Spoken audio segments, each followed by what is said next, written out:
Welcome back to Nishi princess channel. நான் உங்கள் நந்தினி. இன்னைக்கு லாங் வீடியோல நம்ம என்ன பண்ண போறோம்னா, எல்லாருக்குமே மசால் தோசை ரொம்ப பிடிக்கும். ஹோட்டல்ல போயிட்டு நம்ம மசால் தோசை சாப்பிடுறோம்னா கிட்டத்தட்ட 100 rupees, 100 ரூபாய் இல்லைன்னா 180 ரூபாய், 150 அவளுக்கு நம்ம ஸ்பெண்ட் பண்ணுவோம் இல்லைங்களா? ஸ்பெண்ட் பண்ணி அந்த மசால் தோசை சாப்பிடணும்னு சொல்லிட்டு அவ்வளோ ஆர்வமா சாப்பிடுவோம். அப்போ கூட பாத்தீங்கன்னா ஒரு மசால் தோசை தான் நம்மளால சாப்பிட முடியும். அதே ஹோட்டல்ல செய்யற மாதிரி டேஸ்டான வீட்லயே நம்ம வேணும்னா 1 இல்ல 2 3 கூட ஈஸியா நம்ம ஹோட்டல் ஸ்டைல்ல வீட்லயே செஞ்சு சாப்பிட போறது மசால் தோசை தான். இன்னைக்கு வாங்க பார்க்கலாம்.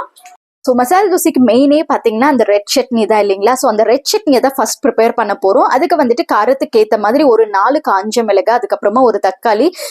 சில பேர் வந்துட்டு தக்காளி சேர்க்க மாட்டாங்க, வெங்காயம் மட்டும் சேர்ப்பாங்க, பொட்டுக்கடலை சேர்ப்பாங்க. ஒவ்வொரு டைம் ஒருத்தர் ஒரு மாதிரி செய்வாங்க. இதை வந்துட்டு நான் இந்த மாதிரி செய்கிறேன், நீங்கள் ட்ரை பண்ணி பாருங்க. சின்ன சைஸ் புளி 20 நிமிஷத்துக்கு ஊறட்டும். ஊறினதுக்கு அப்புறமா நம்ம அரைச்சிக்க போகிறோம். 20 நிமிஷம் கழிச்சு மிளகா, புளி, அதுக்கப்புறம் தக்காளி எல்லாம் சூப்பரா நம்மளுக்கு ரெடியாகி வந்தாச்சு. அந்த புளியும் மிளகா பார்த்தாலே தெரியும் நல்லா உப்பி வந்திருக்கு. இப்போ வந்துட்டு நம்ம அரைச்சிக்கலாம். அதுக்கு பார்த்தீங்கன்னா ஒரு வெங்காயம் எடுத்து வச்சிருக்கேன், ஒரு வெங்காயம், 6 பல் பூண்டு. அதெல்லாமே மிக்சி ஜார்ல ஆட் பண்ணிட்டு இருக்கேன். வெங்காயம் போட்டாச்சு, பூண்டு போட்டாச்சு. பூண்டு கிட்டத்தட்ட ஒரு 6 பல் போட்டிருப்பேன். இப்போ வந்து தக்காளி சேர்த்துக்கிறேன். தக்காளி சேர்த்ததுக்கு அப்புறமா மிளகாய் சேர்த்துக்கிறேன். சின்ன சைஸ் புளி, ஒரு 1/4 டேபிள் ஸ்பூன் அவளுக்கு சீரகம், கொஞ்சமா உப்பு. இப்ப இதை அரைச்சி எடுத்துட்டு வந்துடுறேன். தண்ணி ஊத்தாம திக்கான பேஸ்டா அரைச்சி எடுத்துட்டு வரணும். சூப்பரா நம்மளோட ரெட் சட்னி ரெடி ஆயாச்சு. இதை வந்துட்டு டிரான்ஸ்ஃபர் பண்றேன்.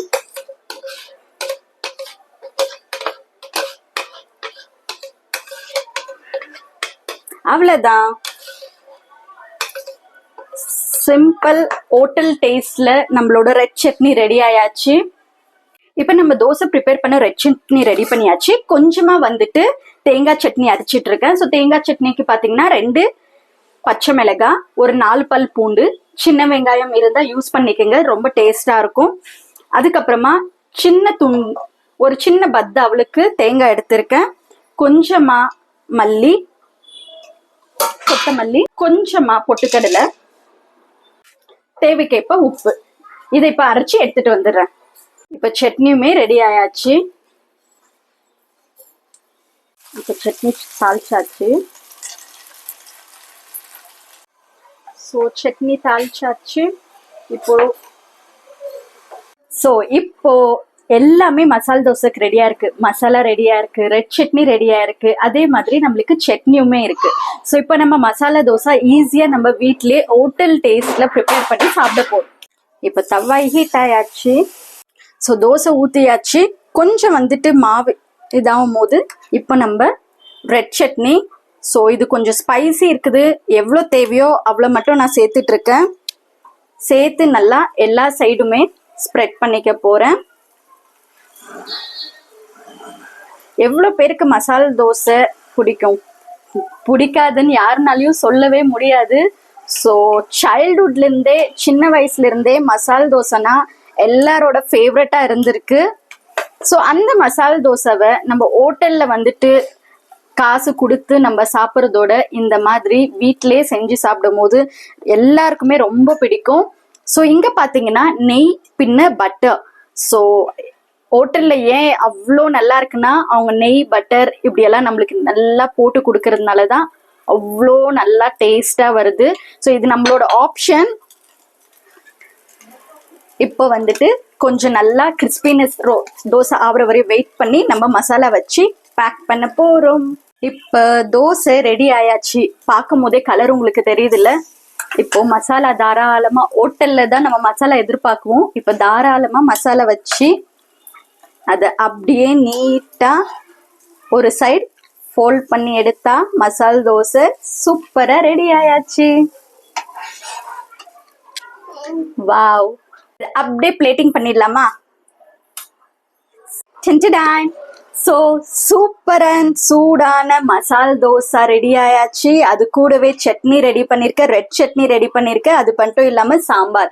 ஸோ மசாலா ஏன் நான் ப்ரிப்பேர் பண்ணல இந்த வீடியோலனா, யூஸ்வலாக எல்லாருக்குமே நம்ம மசாலா உருளைக்கிழங்கு மசாலா செய்ய தெரியும். ஸோ அதையே வந்துட்டு ரிப்பீட் பண்ண தேவையில்லைன்னு சொல்லிட்டு தான் நான் மசாலா செய்யல. மசாலா ரொம்பவே ஈஸி. ஹோட்டலுக்கு போனால் இதோட கம்ப்ளீட் பண்ண மாட்டோம். ஸோ இது கூட சூப்பராக ஒரு ஃபில்டர் காஃபியோட தான் நம்ம முடிப்போம் இல்லையா. ஸோ இவ்வளோ பண்ணிவிட்டு அந்த ஃபில்டர் காஃபியை மட்டும் ஏன் விடணும்? ஸோ அதையுமே இன்றைக்கி செஞ்சு நம்ம ஹோட்டல் ஸ்டைலில் டிஃபன் சாப்பிடலாமே முடிவு எடுத்துட்டேன். ஸோ வாங்க ஃபில்டர் காஃபி செய்கிறது எப்படின்னு பார்க்கலாம். ஆல்ரெடி போட்டு வச்சாச்சு, ஃபில்டர் ரெடியாக இருக்குது. பால் சூடு பண்ணி காஃபி பண்ணால் நம்மளோட தோசை சாப்பிட்றதுக்கு கரெக்டாக இருக்கும். ஸோ எங்கள் வீட்டில் ஃபில்டர் காஃபி தேவையான அவளுக்கு நான் காஃபி எடுத்திருக்கேன், தேவைக்கேற்ப சுகர். இப்போது சூடான ஃபில்டர் பண்ண திக்கான பால். சூப்பராக ஃபில்டர் காஃபி ரெடி ஆயாச்சு. இது கூட நம்மளுக்கு இன்னும் கொஞ்சம் ஸ்ட்ராங் வேணும்னா இப்படி ஊற்றிக்கினா ஸ்ட்ராங் வந்துடும். செம ஈஸியாக வீட்டிலே நம்ம ஃபில்டர் காஃபியுமே ரெடி பண்ணிடலாம். ஹோட்டலில் தான் போய் நம்ம ஃபில்டர் காஃபி குடிக்கணும்னு இல்லை. கொஞ்சம் எனக்கு ஸ்ட்ராங் தேவைப்படுதுன்னு இன்னும் கொஞ்சம் நான் சேர்த்துட்ருக்கேன். ஏனெல்லாம் இது ஒரு டம்ளரை வச்சு அதை நுரையோடு ஆற்றும் போது தான் அந்த காஃபி ஃபில்டர் காஃபியோட இதே நம்மளுக்கு ஃபுல்ஃபில் ஆகும். காஃபியுமே ரெடி ஆயாச்சு. பார்க்கவே எவ்வளோ டெம்ப்டிங்காக இருக்குல்ல, இப்போவே சாப்பிடணும்னு தோணுதில்ல. ஸோ சுலபமா எந்த கஷ்டமே இல்லாமல் வீட்டிலே ஈஸியாக மசால் தோசை எவ்வளோ ஈஸியாக செஞ்சு பார்த்தீங்களா? நான் மட்டும் இல்லைங்க, உங்களாலையும் இதை செய்ய முடியும். ஸோ அது கூட ஃபில்டர் காஃபி தோசை செம்ம காம்பினேஷன். ஹோட்டலுக்கு போனாலே நான் எப்போ போனாலும் தோசை ஃபில்டர் காஃபி தான் ஆர்டர் பண்ணுவேன், அவ்வளோ ஃபேவரட். அதை வந்துட்டு இன்னைக்கு ஈஸியாக நான் வீட்டிலே செஞ்சுருக்கேன். மசாலா ஏன் செஞ்சு நான் காட்டலைன்னா, அதை நம்ம சுலபமா எல்லாருக்குமே தெரிஞ்ச விஷயம் தான். மசாலா நம்ம எப்படி செய்யறதுன்னு நம்ம வீடியோல ஆல்ரெடி நான் உருளைக்கிழங்கு மசாலா போட்டிருக்கேன். ஸோ நீங்க பார்க்கணும்னு நினைச்சீங்கன்னா போய் பார்க்கலாம். இந்த டிஸ்கிரிப்ஷன் வேணா லிங்க் கூட நான் கொடுக்குறேன். திருப்பி சொல்லிட்டு இருக்கேன், என்னோட நியூ சப்ஸ்கிரைப் எல்லாருக்குமே என்னோட வணக்கங்கள். நீங்க எல்லாருமே எனக்கு இதே மாதிரி சப்போர்ட் பண்ணிட்டே இருங்க. லாங் வீடியோவும் பாருங்க, ஷார்ட்ஸும் பாருங்க. எனக்கு வந்துட்டு சப்போர்ட் பண்ணுங்க, நிஷிதாக்கு சப்போர்ட் பண்ணுங்க.